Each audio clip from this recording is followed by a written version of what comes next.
by His Excellency.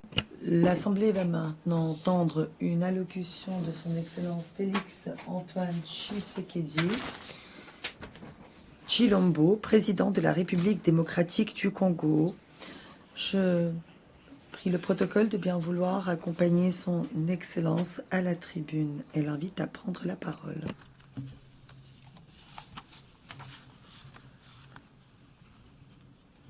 Madame la Présidente, Monsieur le Secrétaire général, Excellences, Mesdames et Messieurs les chefs d'État et de gouvernement, distingués délégués, Mesdames et Messieurs, je voudrais avant toute chose adresser mes vives félicitations à Madame Annalena Baerbock pour son élection à la présidence de la 80e session ordinaire de l'Assemblée générale des Nations unies. Son leadership et son attachement au multilatéralisme seront déterminants pour la réussite de nos travaux. Je saisis également l'opportunité que m'offre cette tribune pour rendre un hommage appuyé à son prédécesseur, son Excellence M. Philémon Yang, dont l'engagement et le dévouement ont marqué la précédente session. Enfin, je réaffirme la pleine confiance de mon pays dans l'action du secrétaire général des Nations unies, M. Antonio Guterres, pour ses efforts constants visant à renforcer notre organisation et à promouvoir des solutions aux défis qui menacent la paix, la sécurité et la prospérité dans le monde, en particulier dans la région des Grands Lacs d'Afrique, dont fait partie la République démocratique du Congo. Madame la Présidente, je salue la pertinence du thème retenu pour cette 80e session, « Mieux ensemble, plus de 80 ans au service de la paix, du développement et des droits humains ».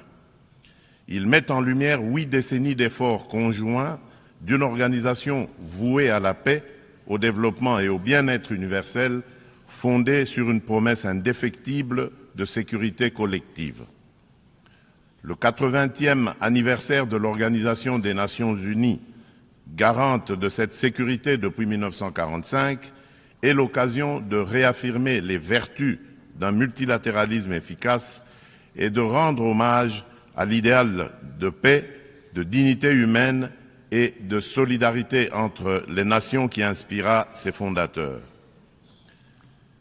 Si l'Organisation des Nations Unies demeure un pilier de la régulation des relations internationales, de la prévention et de la résolution des conflits, ainsi que de la promotion des droits humains et des libertés fondamentales, elle est aujourd'hui confrontée à des défis systémiques qui éprouvent sa crédibilité et sa capacité d'action. Les profondes mutations de notre époque, notamment la persistance des conflits armés, le dérèglement climatique, les crises humanitaires récurrentes et les menaces transnationales protéiformes nous rappellent que le multilatéralisme n'est plus une option, mais une exigence incontournable qui s'impose à tous. Nous restons convaincus que les réponses aux défis du XXIe siècle ne peuvent émerger que de solutions collectives fondées sur la coopération, la justice et la responsabilité partagée. Madame la Présidente, à la suite de son élection en juin dernier, la République démocratique du Congo s'apprête à siéger au titre de membre non permanent du Conseil de sécurité pour la période 2026-2027. Je réitère au nom de mon pays nos remerciements les plus sincères aux États membres pour la confiance et la solidarité exprimées.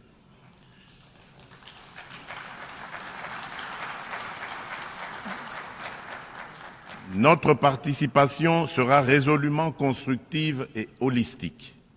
Elle s'articulera autour de 2 priorités indissociables, paix et sécurité d'une part, et prévention et résolution des conflits d'autre part.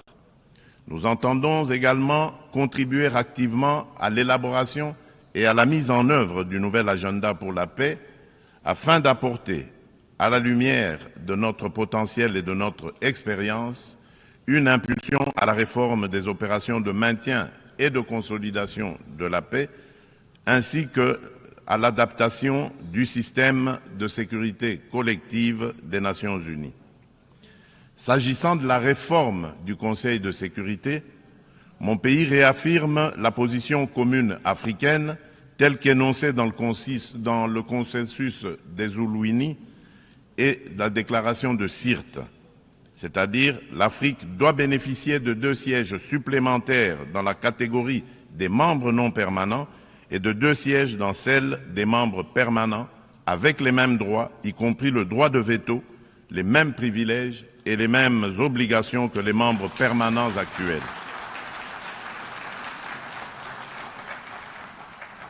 Forte de ces 54 États et de plus de 1,2 milliard d'habitants, l'Afrique ne saurait demeurer en marge des décisions qui engagent la paix et la sécurité internationale. Madame la Présidente, un autre axe prioritaire concerne l'exploitation illégale des ressources naturelles, l'une des causes majeures et persistantes des conflits. La République démocratique du Congo entend placer au cœur du débat la gouvernance exemplaire de ces minerais stratégiques afin d'en garantir l'exploitation dans le respect des principes de développement durable, de la souveraineté économique et du bien-être des populations.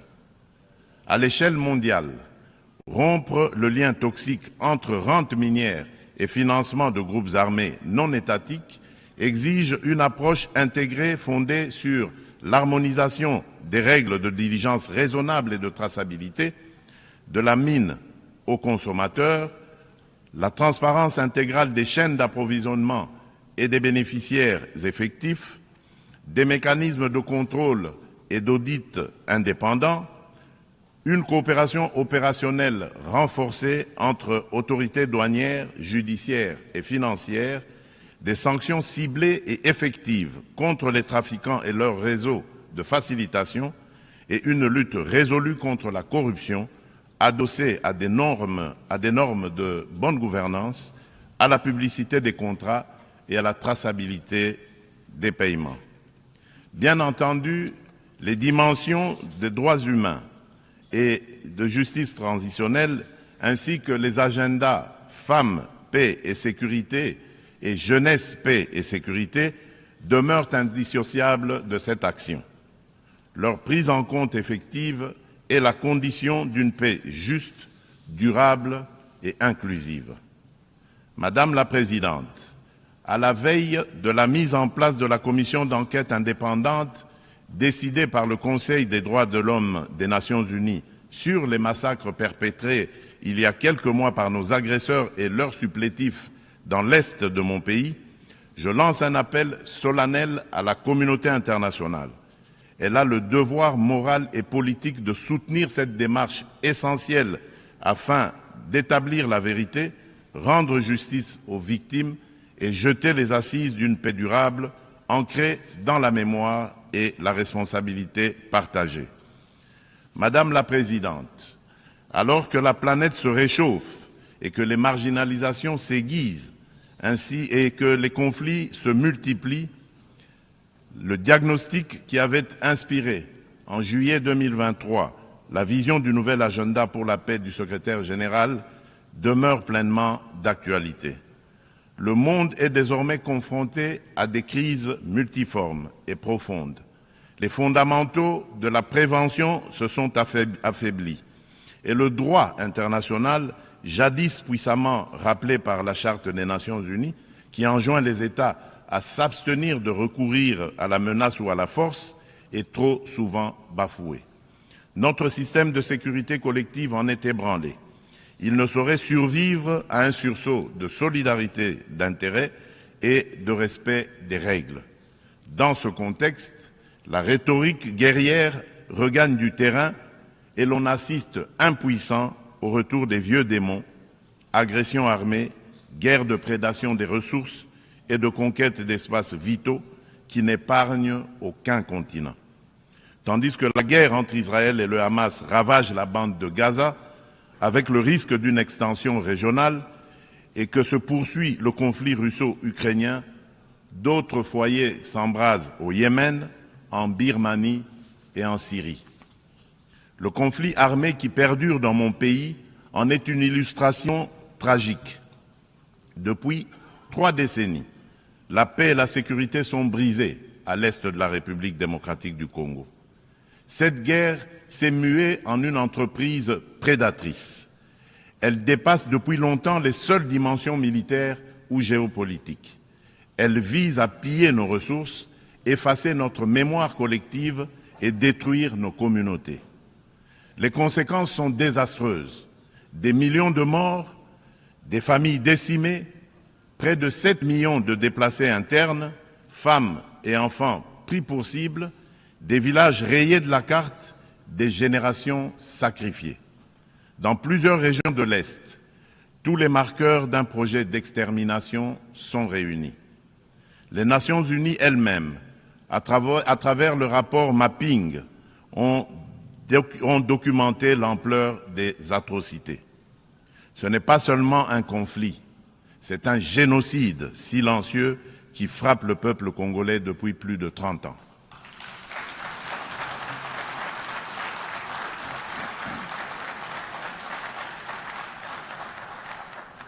En juillet dernier encore, plus de 300 civils, dont 48 femmes et 19 enfants, ont été massacrés dans le territoire de Rutshuru par l'AFC M23 avec l'appui des forces de défense du Rwanda. Ces crimes ne sont pas isolés.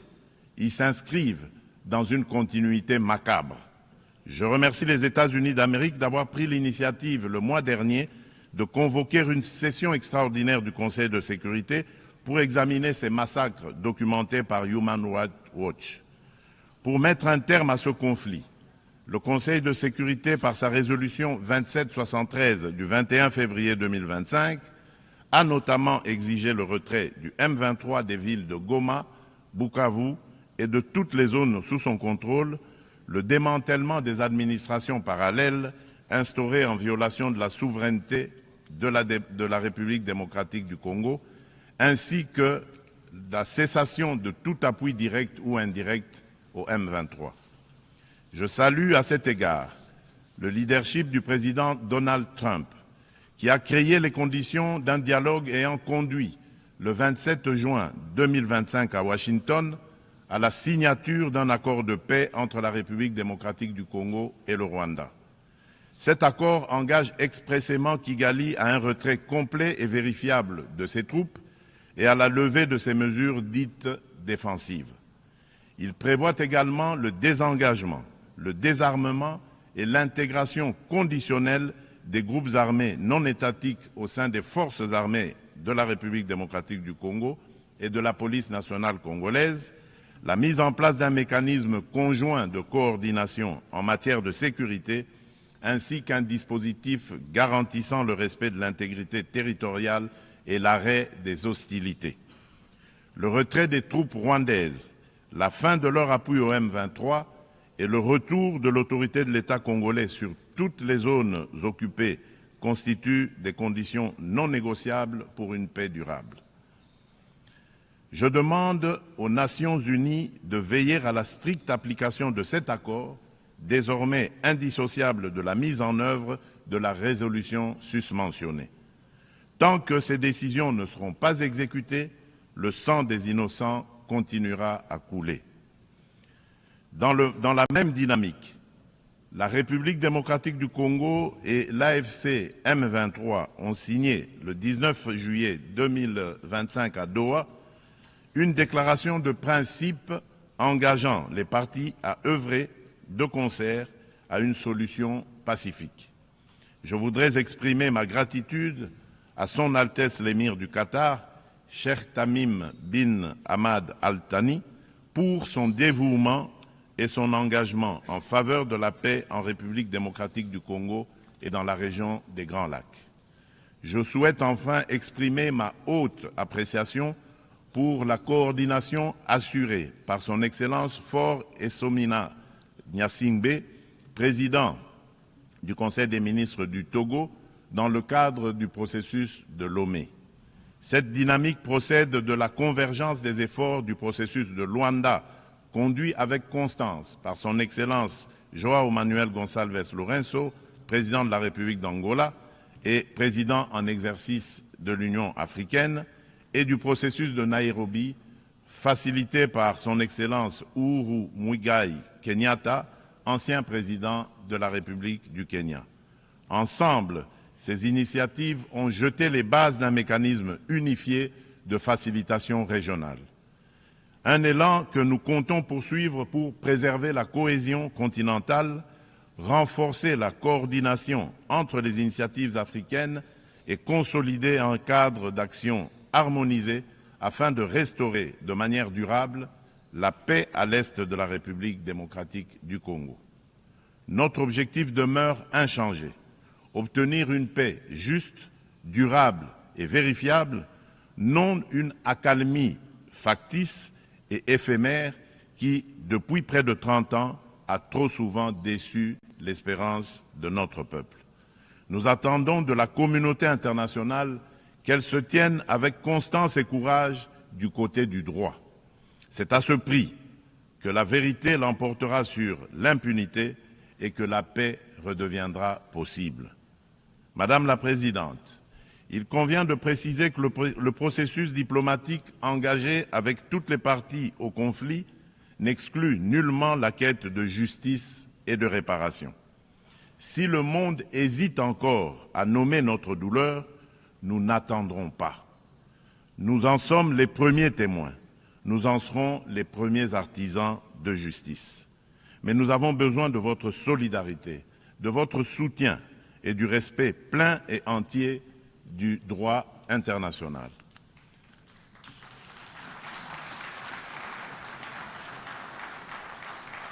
La République démocratique du Congo ne sollicite ni charité ni commisération. Elle exige justice, vérité et dignité.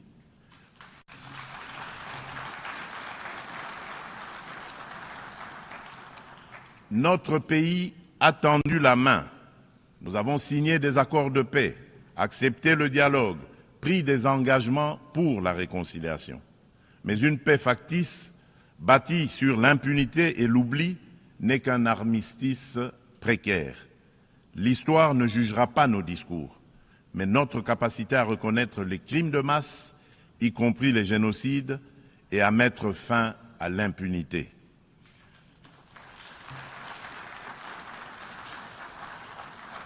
Madame la Présidente, la République démocratique du Congo est un pays de vie, de richesse naturelle et de résilience humaine. Nous voulons contribuer à la paix mondiale, mais la paix commence par la reconnaissance de notre propre tragédie. J'adresse à cette Assemblée un appel solennel. Reconnaissez le génocide congolais, soutenez notre combat pour la vérité et la justice et aidez-nous à bâtir enfin une paix durable au cœur de l'Afrique.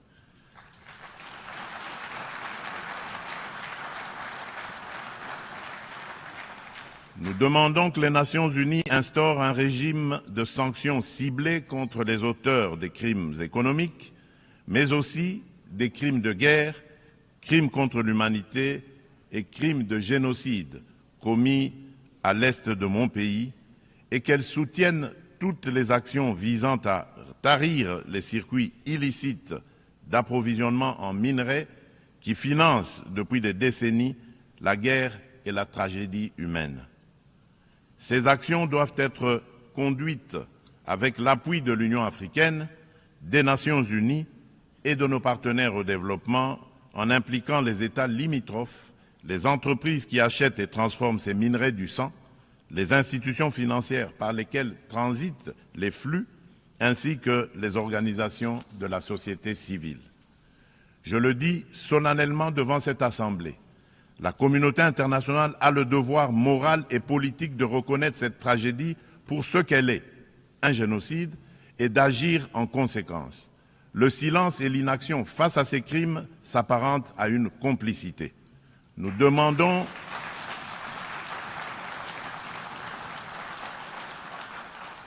nous demandons la mise en place immédiate d'une commission d'enquête internationale indépendante et dotée de moyens pour établir la vérité, rendre justice aux victimes et rompre le cycle de l'impunité qui nourrit ce drame depuis des décennies. Madame la Présidente, le terrorisme demeure une menace grave pour la paix et la sécurité internationale. Aucune région du monde n'est épargnée. Après l'Asie, l'Europe occidentale et l'Amérique du Nord, ce fléau s'enracine en Afrique et déstabilise plusieurs sous-régions. Al-Qaïda au Maghreb islamique, bien que fragilisé par l'action internationale, conserve ses capacités dans des zones grises et diffuse son influence. Boko Haram au nord du Nigeria et Al-Shabaab en Somalie maintiennent une emprise territoriale significative. En Afrique centrale, après les ravages causés par la Lord's Resistance Army, LRA, de Joseph Kony, le nord-est de la République démocratique du Congo subit les exactions des forces démocratiques alliées, les ADF, un groupe terroriste ougandais ayant fait allégeance à l'État islamique. Ces groupes extrémistes ont laissé derrière eux un lourd tribut humain et continuent de menacer la stabilité régionale.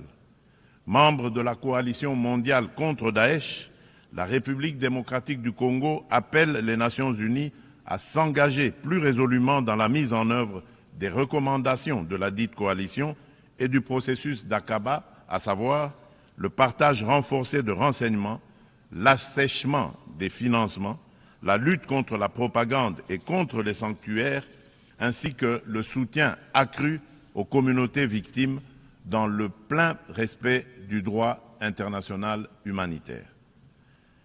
Madame la Présidente, face à l'urgence climatique, l'accord de Paris demeure le cadre juridique essentiel pour la redevabilité des États en matière d'émissions et d'adaptation afin de contenir le réchauffement à 1,5 degré Celsius.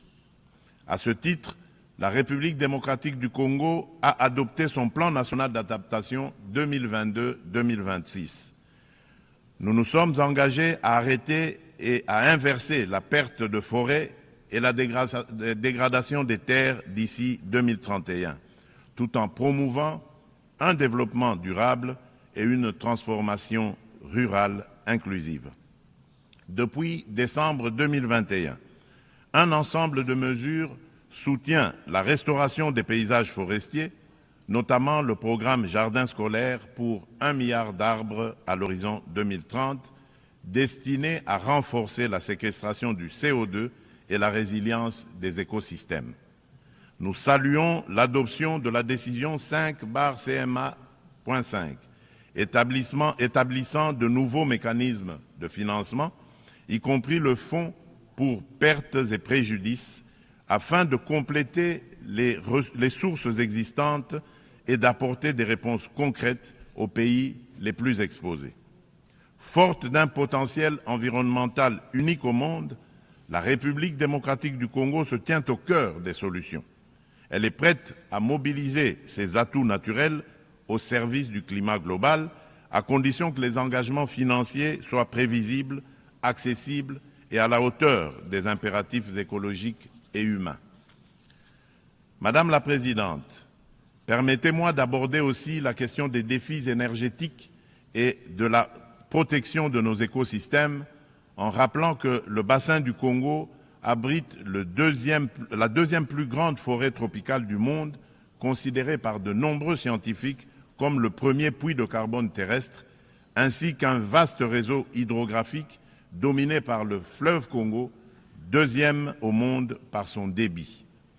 Ces ressources vitales sont gravement menacées par des activités destructrices, déforestation, exploitation illégale, pollution, souvent alimentées par des conflits armés récurrents qui s'apparentent à de véritables crimes contre la nature.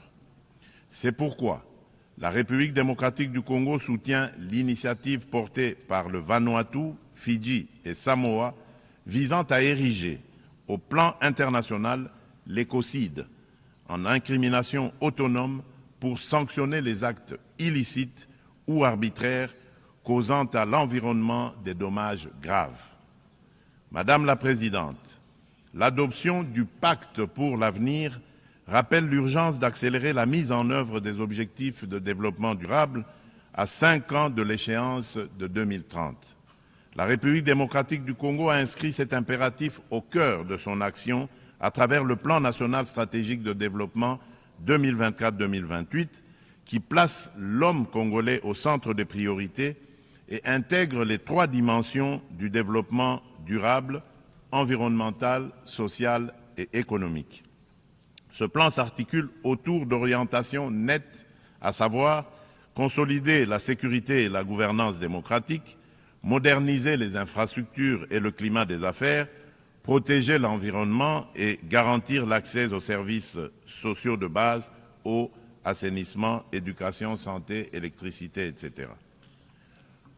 Le bilan demeure contrasté, car seuls les ODD 12 et 13 paraissent encore atteignables d'ici 2030, mais des progrès tangibles sont enregistrés. La gratuité de l'enseignement a permis à plus de 5 millions d'enfants de retourner à l'école.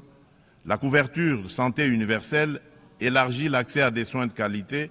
Les politiques d'autonomisation des femmes réduisent les disparités socio-économiques. Ces acquis restent toutefois fragilisés par l'insécurité persistante dans l'est du pays et par la vulnérabilité de notre économie face aux chocs exogènes. Notre économie doit donc se transformer pour devenir un levier de durabilité et de prospérité.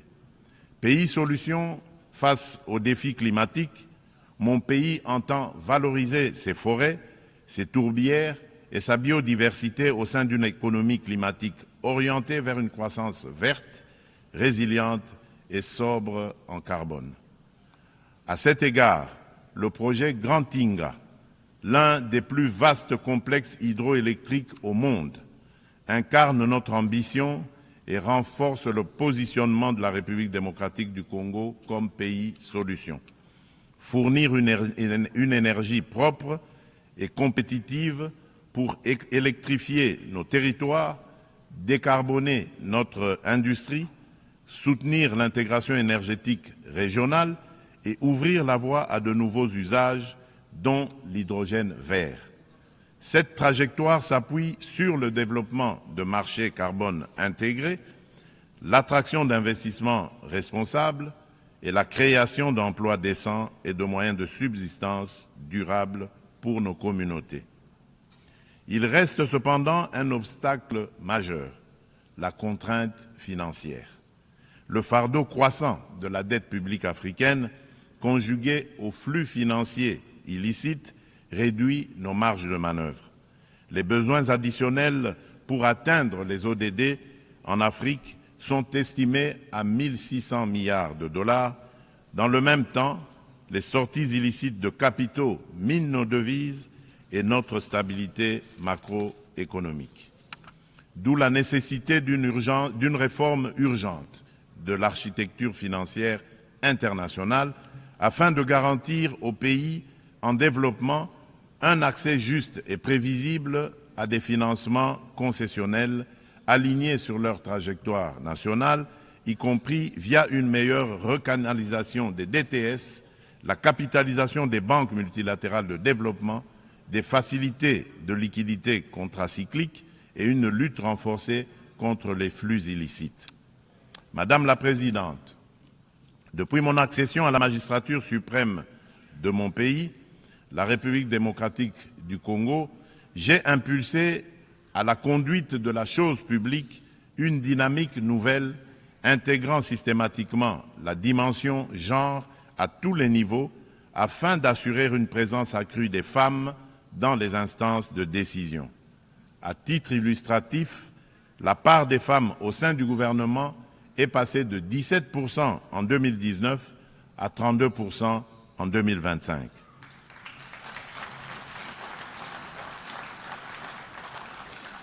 Madame la Présidente, dans une approche stratégique et multisectorielle visant à mobiliser la jeunesse au service du progrès national, mon gouvernement a adopté une politique nationale de la jeunesse. Celle-ci consacre l'engagement de l'État à faire de la participation pleine et entière des jeunes à la vie de la nation une priorité transversale assortie d'objectifs clairs et mesurables. Madame la Présidente, la République démocratique du Congo aspire à la paix, à la justice et au développement.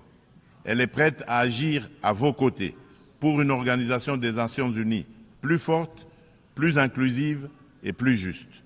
Forte de ses atouts humains, naturels et stratégiques, mon pays entend les mettre au service d'un avenir meilleur pour les générations futures et de notre maison commune, la planète Terre.